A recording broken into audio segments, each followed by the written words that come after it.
The reason why the CCF have gained majorities among them is that they felt that politically there is a possibility of their economic interests being defended and gaining more from the present government than it would from a reactionary one.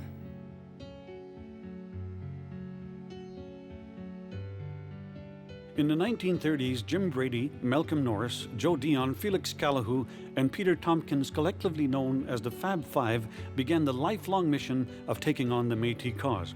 The early years of the Métis Nation were marked by excitement and a keen sense that they were on the verge of making history.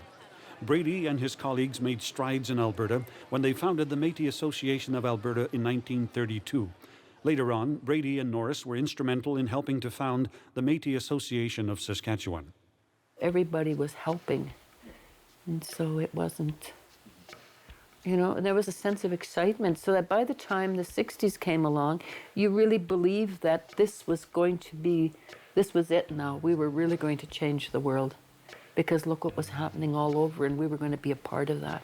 I think they respected him, and in the final analysis, if there was a saw-off or this and that, I think Jim would have made the final decision as to which way we go, which way we don't go. Is this a blind alley? Is this the way to go? How the hell do we deal with the provincial government? And I remember them talking about the government. Known for his meticulous nature, Brady was responsible for drafting constitutions, bylaws, and policies for both the Métis Association of Alberta and Saskatchewan. He was also responsible for most of the correspondence between the Métis organizations and the government. As well, Brady kept an astounding collection of personal diaries. This journal is rooted in the belief that mankind is living through a major social transformation marking a decisive qualitative change in history. I believe socialism will effect greater and more beneficent changes than any other great turning point.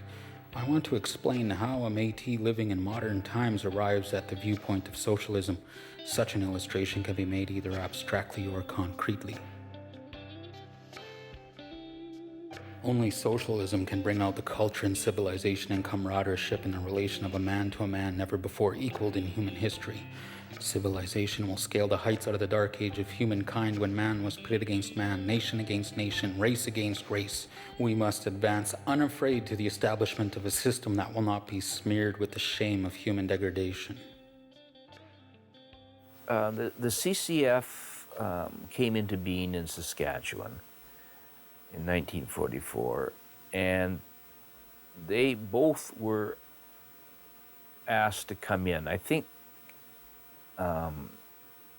Brady went into the north, like Cumberland House, because he had more of a practical side to him. He could implement policies, and Norris is more of an orator, an upfront orator, and grandiose speaker. But because of their organizing in the 1930s in Alberta, and bringing, not trying, but literally did, bring Indian and Métis people together with concrete solutions.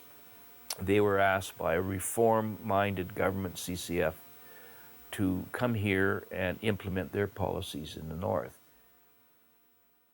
If we had the democratic right of our deciding our own policies at that time, the results of today would have justified the attitude taken by the Métis of that time, who did not want any interference from any source, clerical or secular. If our executive is reduced to that position, then I say our struggle has been in vain, and we may as well return to our own interests and wait for the day when the historical forces now shaping will call us forth to struggle and die for the democratic ideals which animates the Métis, who were the forerunners of all that was best in the pioneer period of a new democracy.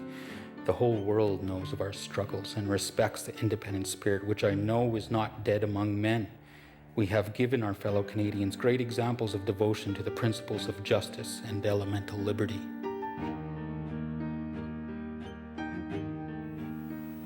And bear this in mind, Brady and Norris fought hard.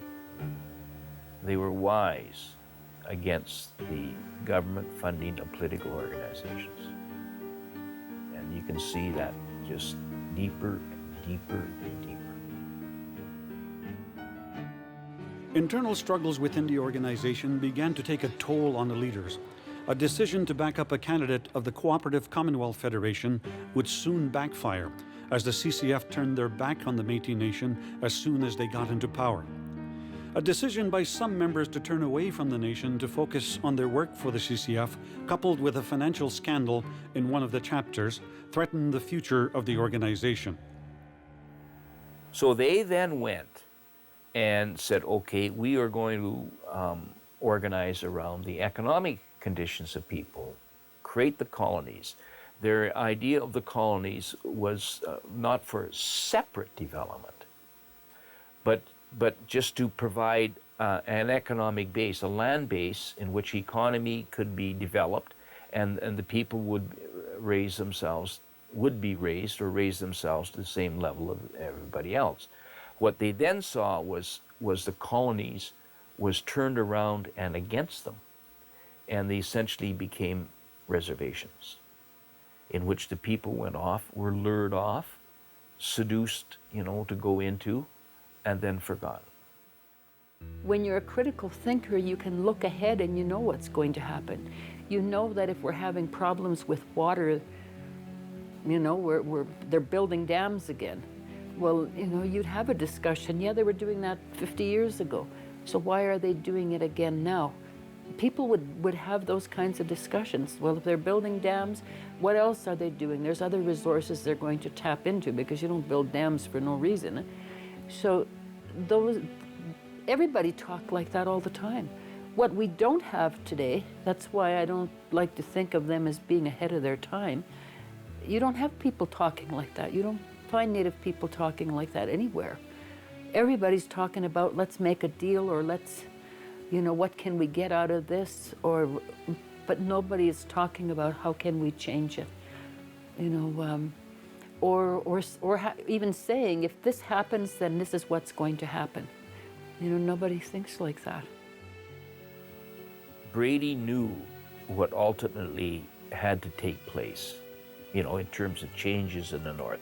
And I say you take his insights and then you apply them today.